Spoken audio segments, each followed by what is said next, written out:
विधानसभा चुनाव की रणभेरी बच चुकी है। ऐसे में मुद्दों की तलाश में जुटी सत्ताधारी और विपक्षी पार्टियां हर छोटी बड़ी चीज को मुद्दा बना रही हैं। मुख्यमंत्री भूपेश बघेल की ये तस्वीर आपको दिखाते हैं। आज दिन भर राजनीतिक नूरा कुश्ती का केंद्र बनी रही ये तस्वीर। विपक्षी पार्टी खासकर बीजेपी भूपेश बघेल की संजीदगी पर सवाल उठाती रही, तो सत्ता पक्ष की तरफ से हर सवाल का जवाब खुद मुख्यमंत्री भूपेश बघेल देते रहे। ये दो तस्वीरें, पहली तस्वीर में बीजेपी का तंज, दूसरी तस्वीर में सीएम बघेल का जवाब। कैंडी क्रश पर सियासत जोरदार चल रही है। बीजेपी ने निशाना साधते हुए सोशल मीडिया एक्स पर लिखा, कैंडी क्रश खेलते हुए मुख्यमंत्री निश्चिंत हैं। उन्हें पता है कि कितना भी माथापच्ची कर ली जाए सरकार तो आनी नहीं है। तो वही सीएम बघेल ने जवाब में कहा, मैं गेड़ी भी चढ़ूंगा, गिल्ली डंडा भी खेलूंगा, कैंडी क्रश भी मेरा फेवरेट है, ठीक ठाक लेवल पार भी कर लिया हूं, वो भी जारी रहेगा। बाकी छत्तीसगढ़ की वोटर को पता है कि किसे आशीर्वाद देना है।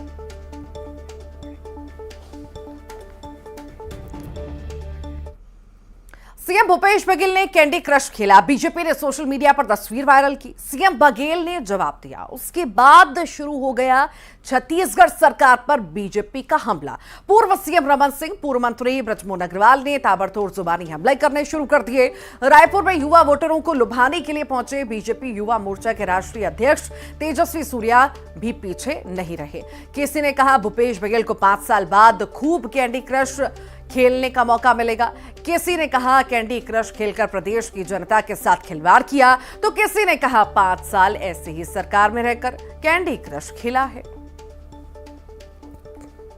उनको जेलों में डालने का काम। प्रत्याशियों के गंभीर चिंतन मनन और प्रक्रिया चल रही है और उस गंभीर बैठक में भूपेश जी के हाथ में जो कुछ दिख रहा है और जिस गंभीरता के साथ उसको लेना चाहिए नहीं लिया, तो हमने कहा कि आने वाला 5 साल बहुत वक्त मिलेगा ये सब गेम के लिए। यूथ ही परिवर्तन को करने के लिए अग्रदूत होता है। युवा की भूमिका पूरे छत्तीसगढ़ में निर्णायक होगी और युवकों के साथ सबसे ज्यादा अन्याय और अत्याचार भूपेश बघेल ने कहा है। 10 लाख युवकों को ठगा है। जनता अब मुख्यमंत्री जी को भौरा, पिट्ठू और कैंडी क्रश खेलने के लिए ही घर में बैठाने वाली है, क्योंकि जनता ने समझ लिया है वो खाली भौरा, पिट्ठू और कैंडी क्रश खेलकर जनता का शोषण करना है, अन्याय करना है, अत्याचार करना है। जैसे बोलते हैं ना कि रोम में आग लग रही थी और नीरो बंसी बजा रहा था, वैसे ही भूपेश बघेल जी का हाल हो गया। आज पूरे प्रदेश में एक इर्रेस्पॉन्सिबल गवर्नमेंट काम कर रहा है और इस इर्रेस्पॉन्सिबल गवर्नमेंट का जो निर्देश है, इसका एग्जाम्पल है, उसका भ्रष्टाचार भी है, उसका तुष्टीकरण राजनीति भी है और परिवारवाद भी है। और आजकल मुख्यमंत्री जी को भी पूरी जानकारी है कि वो वापस नहीं आ रहा। इसलिए कांग्रेस पार्टी के टिकट स्क्रीनिंग कमेटी के मीटिंग में वो स्वयं कैंडी क्रश खेलते हुए बिजी है। कैंडी क्रश पर बीजेपी की तरफ से ताबड़तोड़ हमले हुए, जिसका कांग्रेस की तरफ से जवाब आना भी लाजमी था। लिहाजा सत्ताधारी पार्टी की तरफ से खुद सीएम भूपेश बघेल ने मोर्चा संभाला।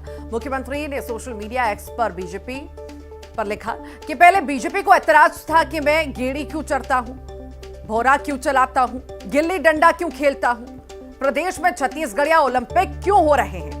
कल एक बैठक से पहले फोटो मिल गई जिसमें मैं कैंडी क्रश खेल रहा हूं। अब बीजेपी को उस पर ऐतराज है। दरअसल उनको मेरे होने पर ही ऐतराज है, पर ये तो छत्तीसगढ़ के लोग जो हैं वो तय करते हैं कि कौन रहेगा कौन नहीं। मैं गेड़ी भी चढ़ूंगा, गिल्ली डंडा भी खेलूंगा, कैंडी क्रश भी मेरा फेवरेट है, ठीक ठाक खेल भी लेता हूं और लेवल भी पार कर लिया हूं, वो भी जारी रहेगा। बाकी छत्तीसगढ़ को पता है कि किसे आशीर्वाद देना है।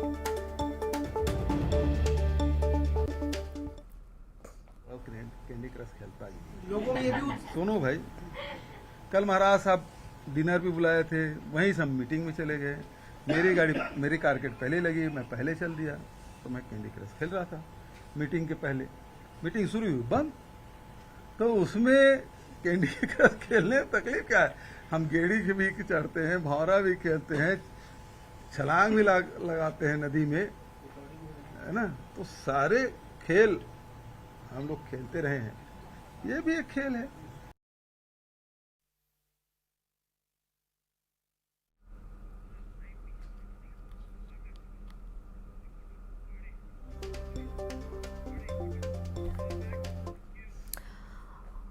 और ज्यादा जानकारी के लिए सहयोगी आकाश शुक्ला हमारे साथ जुड़ गए हैं, उनसे खास चर्चा करेंगे, जानेंगे। आकाश, बड़ी हैरानी होती है कि चुनाव का समय है, मुद्दे क्या होने चाहिए, लोगों से जुड़े मुद्दों पर बातचीत होनी चाहिए, सियासत होनी चाहिए, पर यहां पर तो क्या मुद्दे उठाकर क्या बयानबाजी हो रही है। जी बिल्कुल, देखिए चुनाव का समय है और बैठक चल रहा था कांग्रेस का, उससे पहले सीएम खेल रहे थे, उसके बाद वीडियो आता है और उसके बाद वो सोशल मीडिया में वायरल हो जाता है। देखते ही देखते बीजेपी के जो नेता है उसको वायरल करने लग जाते हैं, उसमें तंज कसने लग जाते हैं। एक तरीके से ये तंज बयानबाजी दिन भर चलने लगता है। पूर्व मुख्यमंत्री रमन सिंह उस पर बयान देने लग जाते हैं, बड़े बड़े नेता बयान देने लग जाते हैं। यहां से उसके बाद तेजस्वी सूर्या आए, वो भी सीएम पर बयान देने लग जाए। इन सब बातों के बीच कहीं ना कहीं मुद्दे गुमराह नजर आए और वो मुद्दे नजर नहीं आए। दिन भर एक चलता रहा, तंज का दौर चलता रहा और एक दूसरे पे आरोप प्रत्यारोप के दौर इस पर चलते रहे। जी वाकई देखिए आकाश, बहुत कम समय बचा है चुनावों में और ये बहुत जरूरी है कि आम जनता की सेवा में जुट जाएं और आखिर जानने की कोशिश करें कि वाकई कहां पर कमी और कमियां पूरी करनी है। पर शायद इस पर फोकस नहीं है, ज्यादा फोकस इन सब चीजों पर है। हालांकि देखने वाली बात होगी क्या कुछ होता है। बहुत बहुत शुक्रिया जानकारी को साझा करने के लिए। आगे बढ़ते हैं। छत्तीसगढ़ में टिकट की आस लगाए कांग्रेस नेता पितृपक्ष के खत्म होने का इंतजार कर रहे हैं और इसी बीच छत्तीसगढ़ प्रदेश कांग्रेस प्रभारी कुमारी शैलजा के बयान ने कई विधायकों की धड़कनें बढ़ा दी हैं। उन्होंने कहा कि इस बार कई मौजूदा कांग्रेस विधायकों का टिकट कट सकता है, उनकी जगह इस बार महिलाओं का ज्यादा जो है टिकट दिया जाएगा। साथ ही कुमारी शैलजा ने एक बार फिर छत्तीसगढ़ में बीजेपी के 15 साल के शासन पर निशाना साधा। उन्होंने कहा कि इस बार बीजेपी मुकाबले में नहीं है।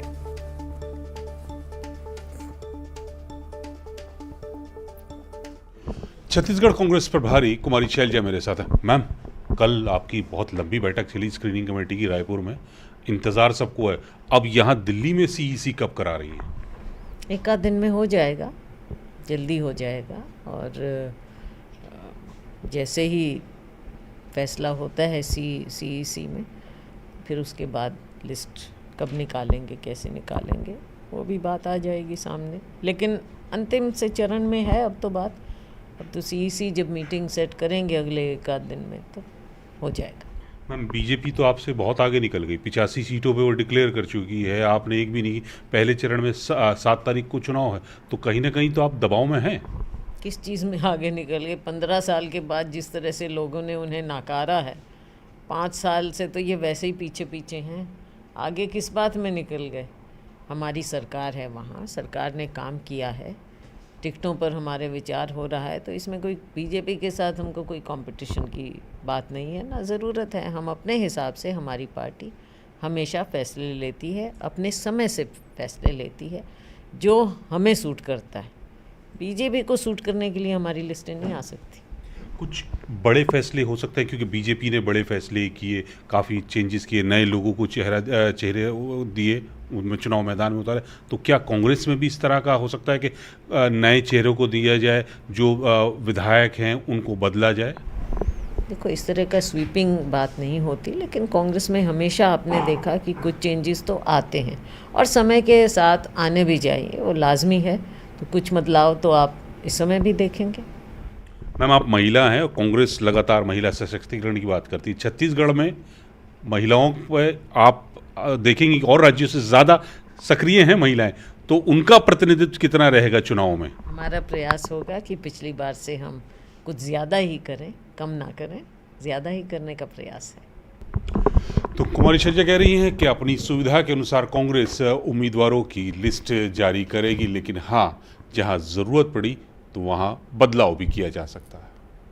कैमरामैन योगेश के साथ नई दिल्ली से अशरफ काज़मी, न्यूज़ 18।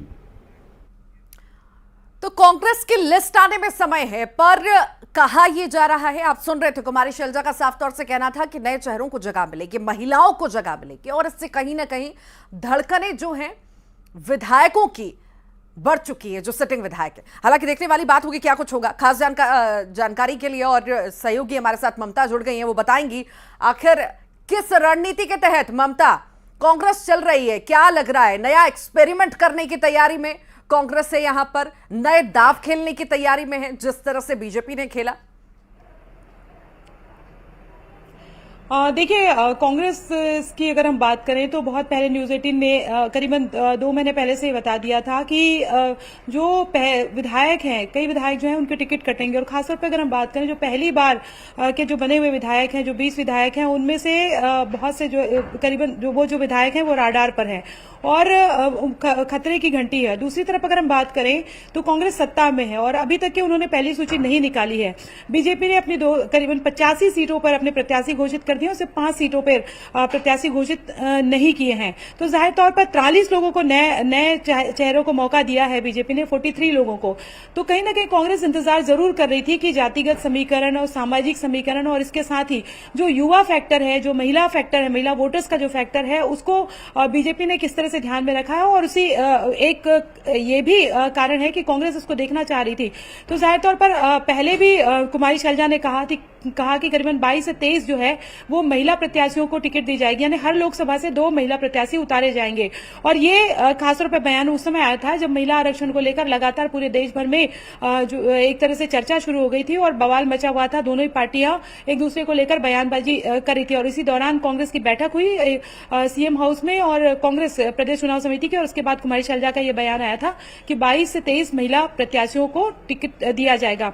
अब चूंकि 22 से 23 महिला प्रत्याशी आप कह रहे हैं, तो जाहिर तौर पर कुछ नए जो कुछ विधायक हैं उनके टिकट तो काटने ही पड़ेंगे। उनके बदले में जहां पर पुरुष विधायक हैं वहां पर जो है वो महिला विधायकों को, महिला जो प्रत्याशी जो है उन्हें टिकट देना पड़ेगा। तो ये तो पहले से ये हो गया कि इस क्राइटेरिया के तहत भी कट सकते हैं। दूसरी तरफ अगर बात करें तो लगातार उनकी फीडबैक ली जा रही थी, तमाम जो विधायक हैं, मंत्री जो हैं उनकी। लेकिन मंत्रियों के टिकट कांग्रेस पार्टी इसलिए नहीं काटना चाहती क्योंकि लगातार सरकार ये दावे करती रही है कि हमारे मंत्री बहुत अच्छा काम कर रहे हैं। अब एंड टाइम पे अगर टिकट काट देंगे तो ममता, यहाँ पर 2 पॉजिटिव चीजें हम देख रहे हैं, 2 पॉजिटिव चीजें हम देख रहे हैं। एक तो यह है कि महिलाओं को मौका देने की तैयारी में, ज्यादा से ज्यादा महिलाओं को मौका देने की तैयारी में कांग्रेस है, और दूसरा ये कि समय समय पर जिस तरह से मुख्यमंत्री ने खुद भी ध्यान दिया, रिपोर्ट कार्ड एक-एक का मंगवाया गया, काम पर ध्यान दिया गया, तो इसका फायदा कहीं ना कहीं आने वाले चुनावों में देखने को मिलेगा। बिल्कुल इसी पे मैं आ रही थी कि मुख्यमंत्री भूपेश बघेल जब भेंट मुलाकात के लिए जाते थे तो वो अपनी भी एक सर्वे करते थे, लोगों से पूछते थे कि जनप्रतिनिधि चाहे वो विधायक हो चाहे मंत्री है, उनका रिपोर्ट कार्ड कैसा है। दूसरी तरफ अगर हम बात करें तो एआईसीसी का अपना सर्वे था, जो छत्तीसगढ़ कांग्रेस है उनका अपना सर्वे था।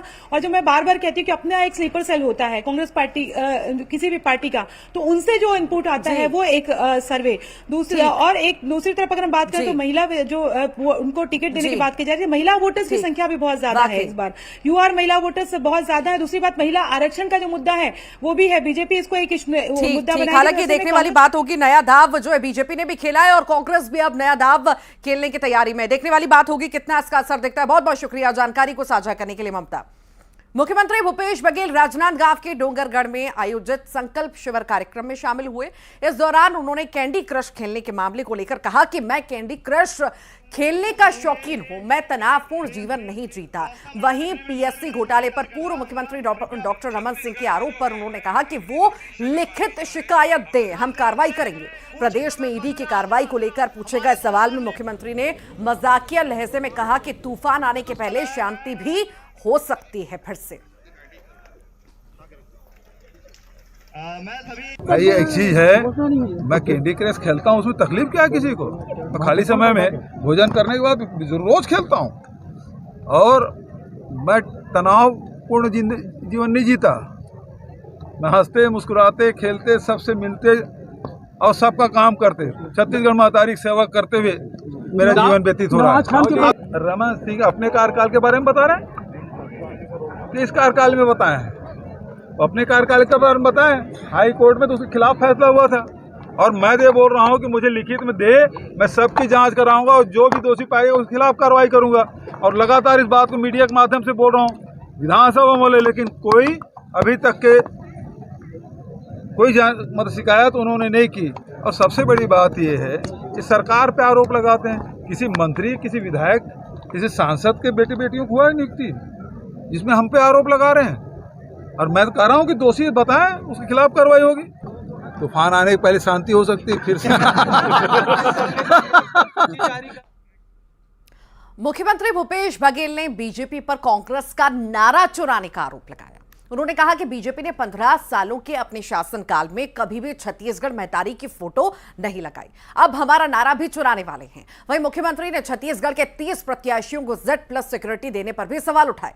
उन्होंने कहा कि अमित जोगी को भी Z+ सुरक्षा दी गई है, जबकि अमित जोगी ने चुनाव लड़ने के लिए कोर्ट से अनुमति मांगी है।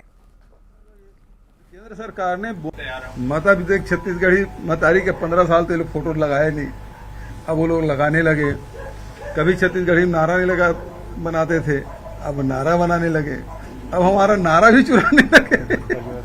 जो कैंडिडेट हैं उसको Z+ सिक्योरिटी दी गई है, अच्छी बात है। कल ही उन्होंने एप्लीकेशन लगाया है हाई कोर्ट में, मुझे चुनाव लड़ने दिया जाए, और कल उसकी हियरिंग है। तो Z+ सुरक्षा दी गई है। और जोगी और रमन सिंह के दोस्ती तो आप सब जानते हैं, तो पूरा क्रोनोलॉजी आपको समझने का आवश्यकता है। छत्तीसगढ़ विधानसभा चुनाव को देखते हुए बस्तर क्षेत्र के 23 बीजेपी नेताओं को अतिरिक्त सुरक्षा दी गई, जिनमें से 2 नेताओं को X श्रेणी की सुरक्षा दी गई है। इन नेताओं को 31 दिसंबर तक की सुरक्षा दी गई है। दंतेवाड़ा, बीजापुर, सुकमा के बीजेपी नेताओं को ये सुरक्षा दी गई है।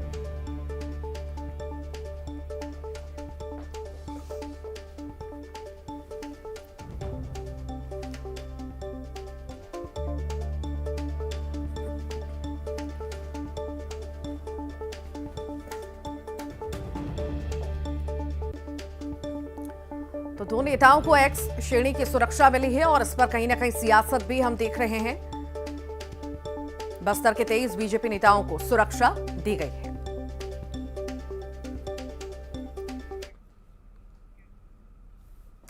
और आइए अब देखेंगे